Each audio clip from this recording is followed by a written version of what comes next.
खुदावंद का शुक्र करो क्योंकि वो भला है और उसकी शफकत अबदी है। खुदावंद के छुड़ाए हुए यही कहें जिनको उसने फिदिया देकर मुखालिफ के हाथ से छुड़ा लिया और उनको मुल्क मुल्क से जमा किया, पूरब से और पश्चिम से, उत्तर से और दक्षिण से। वो बयाबान में सहरा के रास्ते पर भटकते फिरे, उनको बसने के लिए कोई शहर ना मिला। वो भूखे और प्यासे थे, उनका दिल बैठा जाता था। तब अपनी मुसीबत में उन्होंने खुदावंद से फरियाद की और उसने उनको उनके दुखों से रिहाई बख्शी। वो उनको सीधी राह से ले गया ताकि बसने के लिए किसी शहर में जा पहुँचें। काश के लोग खुदावंद की शफकत की खातिर और बनी आदम के लिए उसके अजायब की खातिर सिताइश करते, क्योंकि वो रास्ती जान को सैर, क्योंकि वो तरसती जान को सैर करता है। वो तरसती जान को सैर करता है, भूखे की जान को नेमतों से मालामाल करता है।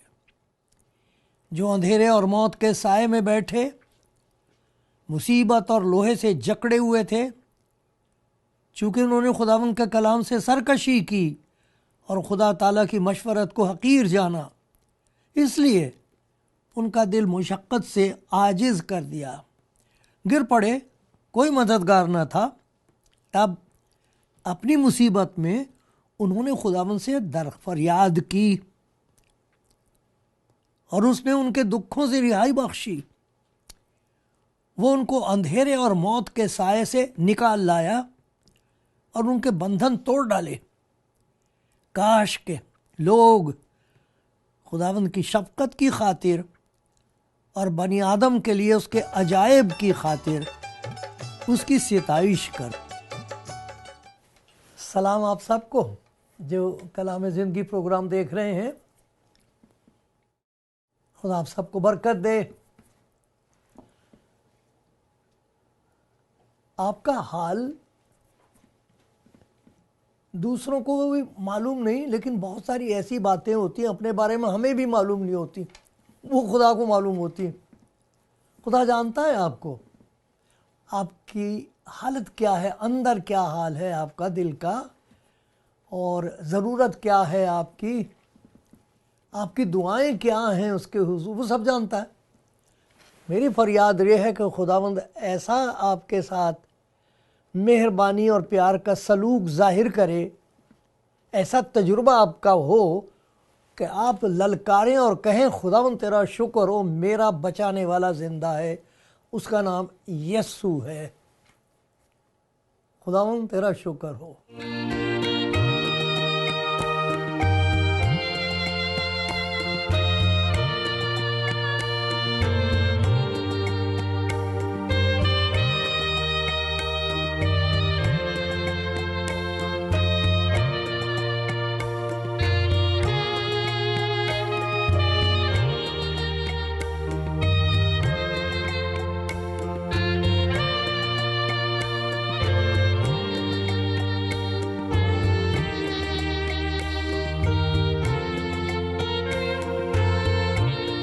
खुदावंद मुझ पर रहम करे और मेरे मुंह की बातें, मेरे दिल के ख़यालात उसको पसंद आएँ, मकबूल ठहरें उसकी नज़र में। और मेरी फरियाद खुदा के हुजूर ये हो कि हर सुनने वालों पर उसका ऐसा फजल हो कि आंखें खुल जाएं, दिल का दरवाज़ा खुल जाए खुदा यीशु मसीह के लिए, आसमान के ख़जाने आपके लिए खुल जाएं और आपकी ज़बान खुल जाए ताकि आप गवाही दे सकें और कह सके खुदावंद ने मेरे लिए बड़े बड़े काम किए हैं। आप ऐलान कर सकें इस बात का, मुझे मालूम है मेरा नजात देने वाला खुदावंद यीशु है और वो जिंदा है। आमीन, आमीन, आमीन। प्यारे भाइयों, प्यारी बहनों, मेरा सलाम उन सब को ख़ास तौर पर जो इन दिनों में तरह तरह से खुदावंद के कलाम को सुना रहे हैं, सिखा रहे हैं। मैं उनकी खिदमत से बहुत फ़ायदा उठाता हूँ, सबके लिए दुआ करता हूँ। और वो भाई बहन जो गवाही देते हैं, जो ये बता रहे हैं कि उसने कहाँ से हमको उठा के कहाँ ला बिठाया, कैसे अंधेरे में से निकाल के अजीब रोशनी में दाखिल कर दिया, हमारा सभी कुछ बदल के रख दिया उसने। आप सबकी गवाही के लिए खुदा का शुक्र हो। मुझे बहुत बरकत मिल रही है इन दिनों में, वो गवाहियाँ सुन सुन के, और बड़ी अजीब किस्म की खुशी और तस्कीन हासिल होती मेरे अपने ईमान में जब मैं ये देखता हूँ कि ऐसी ऐसी ख़तरनाक जगहों पर सख्त मुखालफत जहाँ हो रही है, जहाँ उनकी जान का ख़तरा है, वहाँ जाके वो ऐलान कर रहे हैं, प्यार से इस बात का ऐलान कर रहे हैं, बता रहे हैं लोगों को, खुशखबरी सुना रहे हैं कि खुदावंद यीशु जो खुदा का प्यार है वो इसीलिए दुनिया में आया था, उसने अपनी जान गुनाहगारों के लिए दी है ताकि हम उसके फिदिये, उसके मरने से हमें इस दुनिया में नजात का यकीन हासिल हो, गुनाहों की माफ़ी का यकीन हासिल हो, हमारी ज़िंदगी में खुदा का काम हो। वो गवाही दे रहे हैं इस बात की, खुदा का शुक्र हो। मेरी दुआ यह है कि आज जो कुछ आप सुनेंगे वो आपका दिल सुने और मान ले। तरह तरह से लोग इस बात की गवाही दे रहे हैं, बहुत इसके सबूत हैं। खुदा का शुक्र है, खुदावंद का कलाम, पूरा का पूरा कलाम, उसमें खुदावंद यीशु मसीह के आने का मकसद बताया गया है कि कलाम का तजस्सुम होगा, जिसमें ज़ाहिर होगा, उसका मकसद यही होगा कि वो अपनी जान गुनाहगारों के लिए फ़िदिये के तौर पर दे, ताकि खुदा का इंसाफ ज़ाहिर हो, गुनाह की सज़ा दी जाए, खुदा की मोहब्बत ज़ाहिर हो, गुनाहगार बचा लिया जाए। इसकी गवाही शुरू से है। तो कलाम में इस बात की गवाही है कि वो मसलूब किया गया, मार दिया गया, मर गया, दफन किया गया। इसकी गवाही बाइबल ही में नहीं है, इस बात की गवाही तो बाहर है। रूमियों के जो हालात लिखी, उनकी जो तारीख़ है, जो उन्होंने, उनमें ज़िक्र है इसका। यहूदियों के किताबों में इस बात का ज़िक्र है, आप देख सकते हैं। So biblical evidence and extra biblical evidence वो है, लेकिन एक ऐसी एविडेंस, एक ऐसी दलील है, जब वो दलील पेश की जाए तो मुखालिफ अगर सचमुच तलाश कर रहा है सच्चाई की, तो वो फिर और कुछ नहीं कहेगा, हैरान होगा। और अगर खुदा का फजल उस पर होगा तो वो खुदा उनको कबूल कर लेगा। वो गवाही ऐसी है, वो ऐसी दलील है कि उसे काटा नहीं जा सकता। वो क्या है? वो दलील, दो बातें, उसके दो पहलू हैं। पहला उसका पहलू यह है कि जिस शख्स का ईमान यीशु मसीह पर है, जो अपने आप को उसके सुपुर्द कर देता है, वो जिंदा खुदावंद उसकी ज़िंदगी में काम करता है। वो काम हैरत अंगेज होते हैं। जो ईमान लाता वो भी ताज्जुब करता है, उसको भी नहीं समझ में आता कि ये कैसे हो गया, ये ताकत मेरे अंदर अब कैसे आ गई। और वो रोता है, कई दफ़ा रो रो के शुक्रगुजारी करते हैं, कभी कभी गा के शुक्रगुजारी करते हैं। वो खुदा का शुक्र करते हैं कि हाँ खुदा, ये तो तेरा रहम है, तेरा करम है। वो कभी फ़ख्र नहीं कर सकते। उनके लिए कहा गया नजात जो है ये खुदावंद की तरफ से है, फजल का नतीजा, ताकि कोई शख्स इस पर फ़ख्र ना करे। देखो लिखा हुआ है, कोई फ़ख्र नहीं वो करेगा, वो शुक्र करेगा और इसका ज़िक्र करेगा दूसरों से। देखो ये अफसियों के ख़त में इसका जिक्र है। उसने तुम्हें भी जिंदा किया जो अपने कसूरों और गुनाहों के सबब से मुर्दा थे। तो जो अपने गुनाहों और कसूरों के सबब से मरा हुआ है, खुदा के बारे में उसके दिल में कोई महसूस नहीं कुछ होता, कोई ताल्लुक़ नहीं है, चाहता है लेकिन है नहीं, उसको खुदा नजात दे देता है। तो उसके लिए लिखा है तुम ईमान के वसीले से फजल ही से, तुमको ईमान के वसीले से फजल ही से नजात मिली है, तुम्हारी तरफ से नहीं, खुदा की बख्शिश है, और ना अमाल के सबब से, ताकि कोई फ़ख्र ना करे। फ़ख्र नहीं कर सकता कोई, हलीमी से शुक्र करता है और जहाँ जहाँ मौका मिलता है इस बात का जिक्र करता है। क्या है वो बात जो हो जाती है ज़िंदगी में? एक ज़बरदस्त तब्दीली है जो खुदावंद यीशु जिंदा खुदावंद उनकी ज़िंदगी में पैदा करता है। तब्दीली, परिवर्तन। ये मज़हब का परिवर्तन नहीं है, ये मन का परिवर्तन है। इंसान की सीरत बदल जाती है, सूरत वही रहेगी, कपड़े लत्ते सब वही होगा, सीरत बदल, अंदर से बदल जाएगा, मन बदल जाएगा, आदतें बदल जाएंगी, उसका किरदार, कैरेक्टर बदल जाएगा। ये क्या चीज़ है? देखो शागिर्दों की ज़िंदगी में जब खुदावंद यीशु मसीह मुर्दों में से जी उठा, तो ये वो काम है जो खुदावंद यीशु मसीह ने शागिर्दों की ज़िंदगी में कर दिया। आमाल की किताब अगर पढ़ें आप, रसूलों के आमाल, चेला दे करतब, उस किताब में आप हैरान हो गए ये देख के कि ये शागिर्द जब खुदावंद यीशु मसीह को सलीब दे दी गई, उसको दफन कर दिया गया, उसकी कब्र पर पत्थर लगा दिया गया, रूमी सरकार का पहरा वहाँ बिठा दिया गया है, ये डर के मारे अपने घरों में छुपे बैठे थे। वहाँ आहिस्ता आहिस्ता बातें कर रहे थे और कहते थे कि हमने क्या किया, ये अपने घर बार भी छोड़ दिया, अपने लिए मुसीबत ले ली, अब वो मर गया, अब हम कहाँ जाएं, हमारी बारी है, हमें ढूंढेंगे। ये हालत था, ये हाल था उनका, डरे हुए, घबराए हुए, नाउमीद, और कहते क्यों उसने हमको ऐसा धोखा दे दिया, क्यों इस किस्म के वादे किए हमसे। ये हाल था उनका।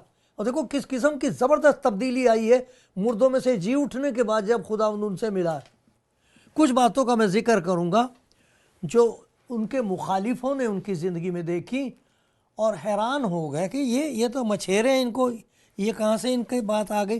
देखो लिखा है शागिर्दों के बारे में कि जब उन्होंने, उनके मुखालिफों ने, वो बाइख्तियार लोग जो थे, फरीसी, यहूदी उस्ताद, जब उन्होंने पतरस और यूहन्ना की दलेरी देखी, दलेरी, इन बुज़दिलों में दलेरी कहाँ से आ गई? इस दरवाजे बंद करके छिपे बैठे थे, अब दरवाजे खटखटा के खोल खोल के दरवाज़ों को बता रहे हैं। तुम्हें मालूम है वो जो हम गुनाहगारों के लिए मसलूब हुआ था, मारा गया था, वो जी उठा, वो जिंदा है, हमेशा हमारे साथ रहेगा, वो लोगों को बता रहे। और अजीब बात यह है कि उनकी मुखालफत की जा रही है, उनको चुप कराया जा रहा है, और वो कह रहे हैं कि ये हुआ कैसे? जब उन्होंने पतरस और यूहन्ना की देखी और मालूम किया, उनकी दलेरी देखी और ये मालूम किया कि ये अनपढ़ और नावाकिफ आदमी हैं, तो तज्जुब हुआ। फिर उन्हें पहचाना कि ये यीशु के साथ रहे हैं। यहाँ वो धोखा खा गए कि यीशु के साथ रहे नहीं हैं, यीशु उनके साथ रहता है, अब वो मुर्दों में से जी उठा, ये सबब है। जब तक सिर्फ यीशु उनके साथ रहा था, उनको तो ये भी नहीं पता था कि यीशु है कौन। वो तो उस पर ईमान पूरे तौर पर नहीं लाए थे। अब जब वो मुर्दों में से जी उठा है, अब उनको पता है वो हमारे साथ है, हम अकेले नहीं। तो ये जो हिम्मत उनके अंदर पैदा हो गई है ये बहुत ज़बरदस्त गवाही है इस बात की। लोग हैरान थे, हिम्मत कहाँ से हुई इनके अंदर। दूसरी बात, उनके अंदर मोहब्बत एक अजीब किस्म की थी, एक दूसरे के लिए भी, लेकिन जैसे खुदावंद ने कहा था, ये दुश्मनों को भी प्यार कर रहे हैं, किसी की मुखालफत नहीं कर रहे। खुदावंद ने उनको कोई तीर तलवार नहीं दे दी, कुछ नहीं दिया, उनके पास कोई इख्तियार नहीं है, कोई हथियार नहीं है उनके पास, तो है क्या उनके पास? एक अजीब मोहब्बत है जो रूहुल कुद्स के वसीले से उनके दिलों में डाल दी गई है। रूबियों के 5वें बाब की 5वें आयत में लिखा है, रूहुल कुद्स जो हमको बख्शा गया। याद है, मुर्दों में से जी उठने के बाद खुदावन ने उन पर फूंका ऐसे करके और कहा रूहुल कुद्स लो। उस रूहुल कुद्स के वसीले से खुदा की वो मोहब्बत इनके दिलों में डाल दी गई जो यीशु मसीह में जाहिर हुई। अब वो हैरान है। उसी के लिए तो लिखा है यूहन्ना के खत में, आए अजीजो आओ हम एक दूसरे से मोहब्बत रखें, क्योंकि मोहब्बत खुदा की तरफ से है। जो कोई मोहब्बत रखता है वो खुदा से पैदा हुआ और खुदा को जानता है। ये उनकी गवाही थी। लोग हैरान थे इनके अंदर इस किस्म की मोहब्बत कैसे। हम इनकी मुखालफत करते, हम इन्हें दुख देते, हम इन पर झूठे इल्ज़ाम लगाते, हम डराते हैं। ये नफरत क्यों नहीं करते हमसे? ये खामोश कैसे होते, हमारे लिए दुआ करते? ये कैसी बात? ये इतनी ज़बरदस्त तब्दीली खुदा ने उनकी ज़िंदगियों में कर दी कि देखने वाले अंगुष्ठ बदंदा हैं, हैरान हैं, आज भी हैं। एक और चीज़ उनकी ज़िंदगी में हुई कि उनकी सीरत बदल गई। उनका किरदार, उनका चरित्र बिल्कुल बदल गया। कहाँ ये दुनिया वाली बातें उनकी, मैं आपको पढ़ के सुनाता हूँ। अच्छा, कुलुसियों का ख़त है, उसमें से एक हिस्सा मैं आपको पढ़ के सुनाता हूँ। तो ये लिखा है, उनको ये तालीम दी जा रही थी और लोग देख के हैरान थे कि पहले तो तुम ये सब कुछ करते थे जो दूसरे लोग थे ना, हरामकारी, नापाकी, शहवत परस्ती, बुरी ख्वाहिश, लालच को जो बुत परस्ती के बराबर है। उन्हीं के सबब से खुदा का गज़ब नाफरमानी के फर्जंदों पर नाजिल होता। तुम भी जिस वक्त उन बातों में ज़िंदगी गुजारते थे उस वक्त उन्हीं पर चलते थे। लेकिन अब क्या हो गया? पहले था ऐसा, अब लोग गवाही देते, अजय सारे काम मैं करता था, सब करता था मैं, ये कहते हैं लोग।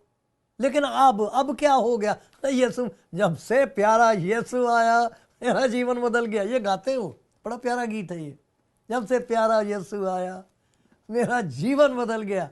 क्या बदल गया अब? लेकिन अब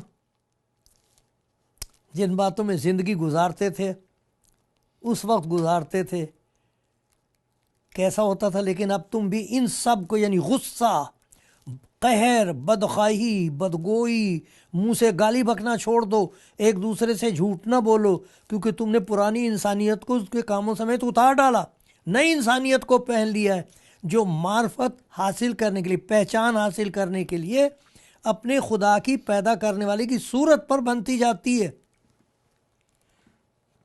हमारा अंदर का जो इंसान है उसके अंदर वो बातें नजर आने लगती है जो हमारे पैदा करने वाले के अंदर है।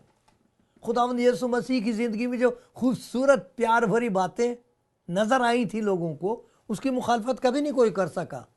मुखालफत ये करते थे कि जब उससे पूछते थे तू कौन है, तब उन पर जाहिर करता था कि मैं कौन हूँ। ओ ये तो कुफर बक दिया, ओ ये तो कुफर बक के पड़थराव। लेकिन उसके कामों पर कभी कोई कुछ उंगली नहीं उठा सका। जब उसने ये कहा था कौन मुझ पर गुनाह साबित करता है, सबकी जबान बंद थी। उसका ये दावा तमाम दुनिया के सामने, मैं दुनिया पर गालिब आया हूं। वो है वो जो मुर्दों में से जी उठा है, वो जो उस पर ईमान लाते हैं, उनकी जिंदगी, उनका किरदार बदल जाता है।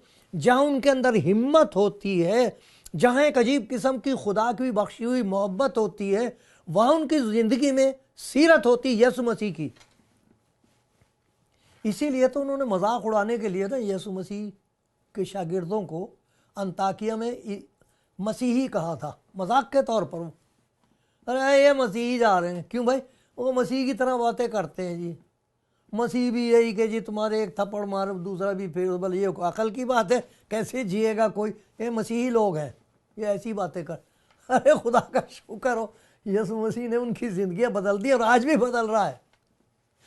और फिर देखो, जहाँ हिम्मत, मोहब्बत, सीरत, उनकी दौलत भी और किस्म की है। एक दौलत उनको खुदावन ने दे दी जो खरीदी नहीं जा सकती। एक दिन की बात है, कल रूम उसमें आप ज़रूर पढ़िए, ये अमाल की किताब पढ़िए, बड़ी बरकत आपको मिलेगी।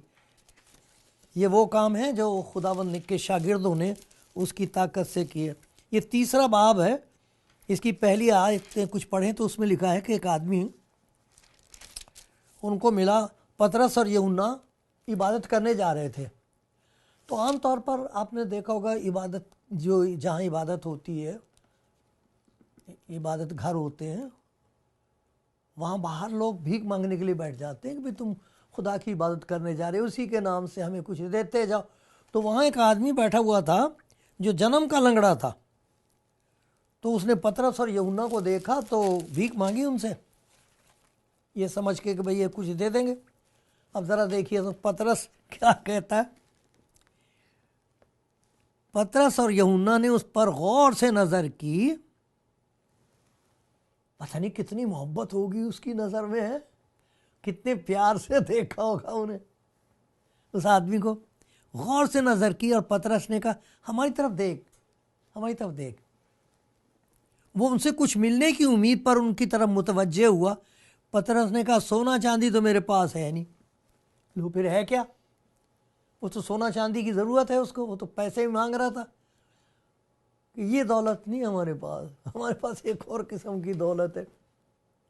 अरे खुदावंद यीशु मसीह ने हमें एक और किस्म की दौलत दी है। सोना चांदी कुछ भी नहीं है। सोना चांदी अगर हमने तुझे दे भी दिया चल नहीं सकेगा। जो दौलत हमें खुदावंद यीशु मसीह ने बख्श दी वो उसका नाम है। यीशु मसीह के नाम से ले, मेरा हाथ पकड़, उठ। ये जो दौलत मेरे हाथ में तेरे हाथ में आ जाएगी। हाथ पकड़ मेरा। हाथ पकड़ के उसको उठाया। हाथ जो उसने पकड़ा है तो ऐसा लगता है कि एक नई कुव्वत ने उसे पकड़ लिया, जान आ गई। उठ गया, कूदने लगा, चलने फिरने लगा। सबसे पहला काम किया, खुदा के घर में गया इबादत करने। मुझे जा ही नहीं सकता, उसे कौन जाने देता है? तेज पता शराब है, इबादत ख़राब हो जाएगी, गंदा हो जाएगा, खुदा नाराज़ हो जाएगा। अरे वो इबादत करने गया हुआ। ये दौलत उनको दे दी। फिर एक और दौलत उनको दे दी कि वो अपनी जानें दे रहे थे यीशु मसीह की खातिर। अरे पर डर के मारे दरवाजे बंद थे, अब जान दे रहे हैं। सबसे पहला शहीद उसका नाम स्तिफनुस था। पत्थर मार मार के जब उसे जान दे रहे थे तो उसने कहा आए खुदावंद ये गुनाह इनके जिम्मे ना लगाना। बिल्कुल जैसे यीशु मसीह ने दुआ की थी। कहता मैं आसमान को खुला हुआ देख रहा हूं, खुल गया मेरे लिए आसमान। अरे उसके खजाने खुल गए। वो वाली दौलत उसने दी है जो पैसे नहीं खरीदी। ये तब्दीली उनके अंदर आ गई। लेकिन उससे बड़ी तब्दीली जो आई थी, जो दूसरा इसका पहलू है, वो ये कि जहां जिंदा खुदावंद मुर्दों में से जी उठने के बाद इन ईमानदारों की जिंदगी में काम कर रहा था, वो इनकी जिंदगी के वसीले से काम करता है। उससे लोग हैरान होते कि ये अनपढ़ लोग हैं, ये मछेरे हैं, इनके फिर कपड़ों में से बदबू आती मछली की, इनसे क्या मिलेगा कि ये तो वैसे ही कह रहे हैं सोना चांदी हमारे पास है नहीं। बात वो कर रहे हैं जिसमें अकल कुछ नहीं होती। इसका अकल के साथ ताल्लुक़ है कि जी वो जो मर गया था, हमको मालूम है वो मारा गया था, हमको मालूम हमने क्यों उसे मसलूब करवा के मरवा डाला। अब ये देखो ना कैसी औंधी बात कहते फिर रहे कि जी वो अपने कहने के मुताबिक तीसरे दिन मुर्दों में से जी उठा। ये वो लोग थे जो देख नहीं सकते थे कि इनकी जिंदगी में खुदा यीशु मसीह ने कितना बड़ा काम कर दिया है। जरा देखो मरकस की इंजील में से मैं पढ़ के सुनाता हूं। सबसे बड़ा सबूत है ये ऐसी दलील है, इसका क्या जवाब देंगे कोई? हमें कोई किसी से बहस नहीं, किसी से। लेकिन खुदा जो जानना मांगते हैं, खुदा का शुक्र है जो सवाल करते हैं, प्यारे बहन भाई हैं वो कहीं भी हों। देखो क्या लिखा है उनके लिए। गरज ये मरकस की इंजील का 16वां बाब है और उसकी मैं 19 और 20 आयत पढ़ रहा हूँ। गरज खुदावंद यीशु उनसे कलाम करने के बाद आसमान पर उठाया गया और खुदा की दाहिनी तरफ बैठ गया। फिर उन्होंने निकलकर हर जगह मुनादी की और खुदावंद उनके साथ काम करता रहा और कलाम को उन मोजज़ों के वसीले से जो साथ साथ होते थे साबित करता रहा। ये बात अगर समझ में आ जाए तो बड़ी इतना बड़ा दिल हो जाता है, हिम्मत बढ़ जाती कि जब कोई मामूली सा इंसान, मेरी प्यारी बहन है, मेरा प्यारा भाई है, वो बहुत पढ़ा लिखा नहीं है, शुक्र है खुदा का, बड़े बड़े आलिम हैं, उन सबको मेरा सलाम, लेकिन गवाही देने वाले बहुत से ऐसे लोग हैं, उनको देख के लोग उनकी तहकीर करेंगे, तुझ जानते ये बस तुझे क्या पता, तू क्या जानता है, हमें सिखाएगा। कमाल की बात यह है कि जब वो ये कहते हैं कि यीशु मसीह जिंदा है, तो यीशु मसीह खुद सबूत देता है इस बात का कि हाँ मैं जिंदा हूँ और उसके साथ हूँ।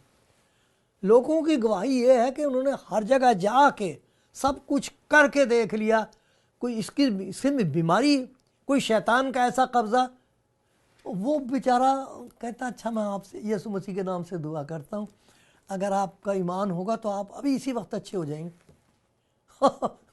हो रहे हैं, लोग हैरान हैं। बताइए इस दलील का, इसे कौन काटेगा इस दलील को? मुर्दों में से जी उठने का सबसे बड़ा सबूत इंसान की जिंदगी की तब्दीली है। लोग हैरान होते हैं इसे क्या हो गया, और फिर हैरान होते हैं इसने ये क्या कर दिया। वो कहते मैंने नहीं किया, खुदावंद यीशु जिंदा खुदावंद है। मेरे प्यारे भाइयों, मेरी प्यारी बहनों, सोचो इसके बारे में, ये सब कुछ आपके लिए है, हाँ आपके लिए।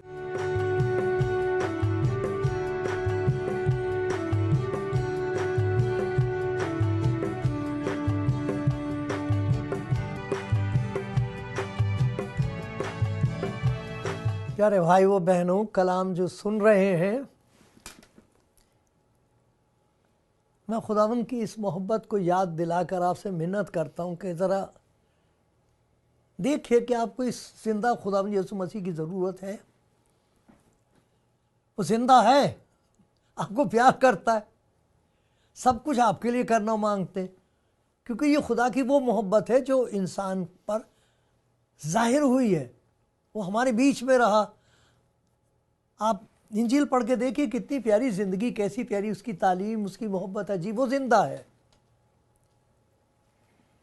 कितने ऐसे लोग हैं जिनके घरों में ऐसी ऐसी मुसीबतें हैं। हम अभी एक शख्स के लिए दुआ कर रहा हूँ, ख़ानदान को, जवान लड़का उनका, वो ड्रग्स में है, जवान लड़का, वो उस नशे की हालत में ऐसे काम करता है, अपने माँ बाप को मारता है, पड़ोसियों के चीज़ें तोड़ देता है, पुलिस वाले आके कुछ कर नहीं सकते, क्या करें, घर वाले कितने परेशान होंगे। कुछ ऐसे लोग हैं उनमें इस कदर लालच है कि कोई एक दूसरे पर एतबार नहीं करता। कुछ ऐसे ख़ानदान हैं जो शहवत का शिकार हैं, और उनकी बीवी से पूछो उस बेचारी का क्या हाल है। और बहुत सारी बीमारियां हैं, बदरूएं हैं। मैं आपकी मिन्नत कर सकता हूं, मैंने आपको खुशखबरी सुना दी, मैं मिन्नत कर सकता हूं, दुआ कर सकता हूं आपके लिए। अगर आप चाहें तो मेरे साथ दुआ कर सकते हैं, और आप हैरान होंगे कि आपके पास ज़बरदस्त गवाही होगी। इसलिए नहीं कि मेरे पास कुछ है, भाई मेरे पास कुछ नहीं है, मेरे पास सोना चांदी भी नहीं है, लेकिन यीशु मसीह का नाम तो है, वो कर देगा। आप हैरान होंगे, फिर आप लोगों को बताना।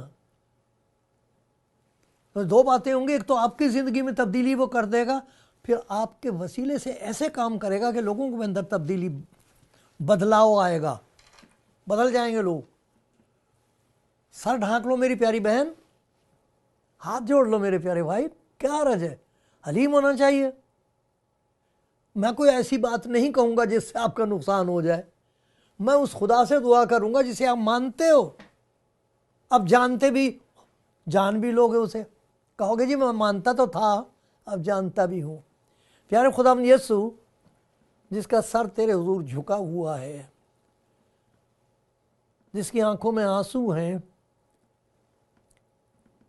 कुछ ऐसा कर दे खुदावंद कि उनकी ज़बान पर तेरी गवाही हो, वो भी बदल जाएं, और उनके वसीले से तेरे बड़े बड़े काम जाहिर हों।